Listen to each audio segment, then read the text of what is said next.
name is Madilyn Schroeder. I wanted to talk to you about how I've been traveling the last 8 years. We have coconuts on the beach at the moment. We're in Schroeder, guys. This is where I live. We made it back to the States. I'm currently in Minneapolis. Here comes Hanoi. Made it to Detroit. My dad, meow. I think he's gonna stay in Amsterdam. The Long Bay cruise just ended. We are now headed to Cat Ba Island. I'm 18 and I just bought alcohol for the first time. We're going to Lala now. Italy, I've been here for... And really just how I afford it, because I get a lot of questions and a lot of rude comments saying that it's not my money, but really anyone can do it, and I think that there shouldn't be a stigma on this anymore. Like, I don't know why people gatekeep how to travel. I think it would make a lot of people more happy if they were able to understand the world a little bit better, and I think that's the whole point of travel, is understanding where people are coming from. I'm gonna try to talk fast because the sun is going down very quickly. I'm literally looking at this beautiful mountain right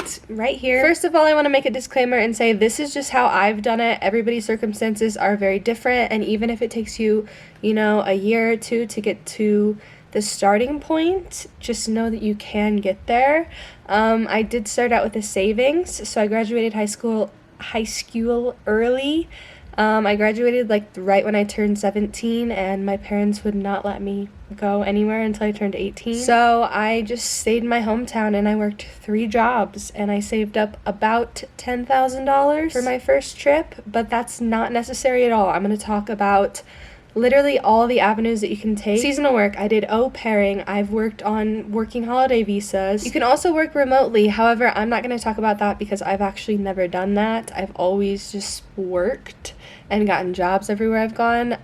But working remotely would be amazing. As long as you have enough money to get to where you want to go, you're fine. Like, you're literally fine. I don't travel in luxury at all. I stay in like really shitty places most of the time. I've worked in hostels before. You can also do that. We'll get into all of this. The main thing that I really want to stress though is if you want to do it, you can. However, the priority has to be on traveling itself and not like vacationing in luxury. Graduating high school early, I knew I wanted to travel, so that was like my main priority. That's why I was okay with working 3 jobs. I was working like 70 hours a week for an entire year. 6 months before I turned 18, I started looking into au pairing, which is a French word, and it's just basically like you're a stay in-house nanny, but your main priority is teaching the kids English. Au pairing is a really good thing to look into if you do already have money saved and if you like kids. However, you won't make really any money on it. Like, you probably won't even break even from your flight. You live with the family, so basically all expenses are taken care of, and then you get like quote-unquote pocket money,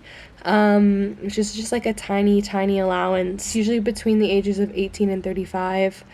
Some countries are 18 to 30. So that's one option if you just want to get by. Same for working in hostels abroad. I worked at a hostel in Sydney, and you don't get paid unless you work like overtime. However, I was working 20 hours a week in exchange for a bed in a 10-bed dorm.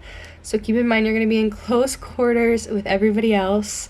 But it's such a fun experience. I absolutely loved working at the hostel in Sydney. I was there for, I think, like 4 months. Prior to me getting a working holiday visa, I want to talk about seasonal work because that's what I got into right after au pairing. I found seasonal work because I was really lost, like a couple months after COVID hit, as I think everybody was, but I was also going through a breakup.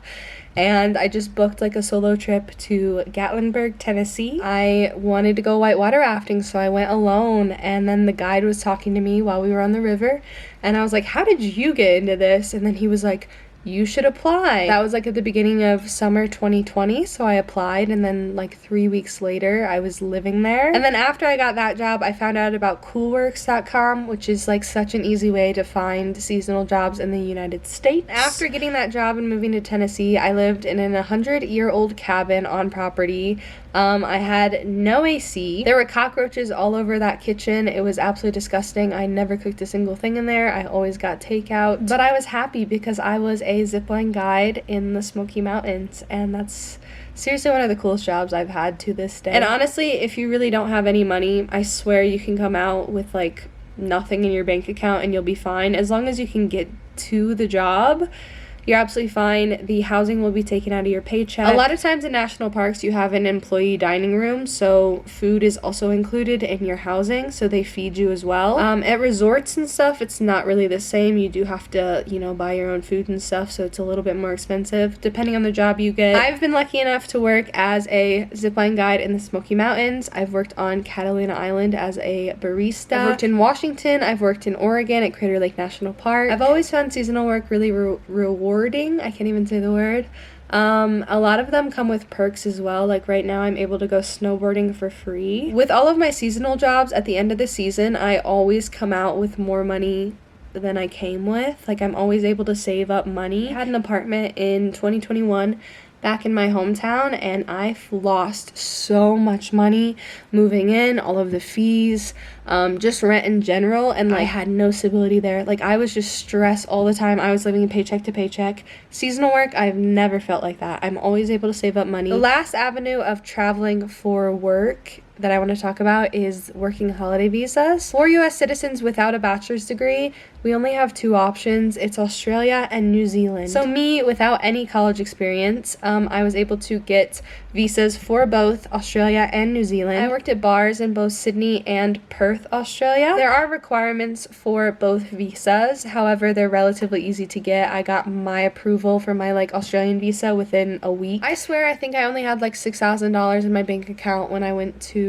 New Zealand for the first time, and then I was abroad for about 2 years. I get to travel for a living. I get to work in these amazing places, make money, leave with money, and continue traveling. That's just my lifestyle. Again, I'm really grateful for it. I know it doesn't work for everybody. I just wanted to kind of come on here. I've been getting questions about it. I love seasonal work. You do live with other people most of the time. You don't usually get your own housing. Now I'm living with 2 other people. Hey vlog, what's up? Welcome to the Enchanted Forest. As you got slip and slide. How are you feeling?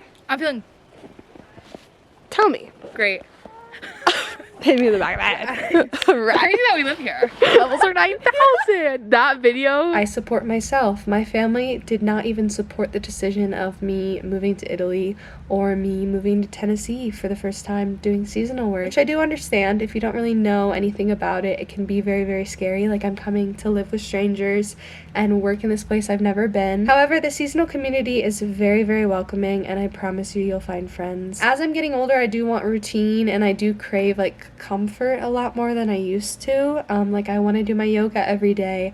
I want my pillows and blankets, and I sleep with a fan, so I have to have my fan plugged in. When I was younger, I did not care about any of that. I did not care. But me doing this for 8 years, I started at 18 and I'm turning 26 next month, should show you that it is a long-term viable option for you to pursue traveling, and I highly recommend it. If you do decide to take the leap and travel, I'm so proud of you, and maybe we'll meet in the future on a trip sometime. I hope this video was useful to you. I'll see you next time. Bye!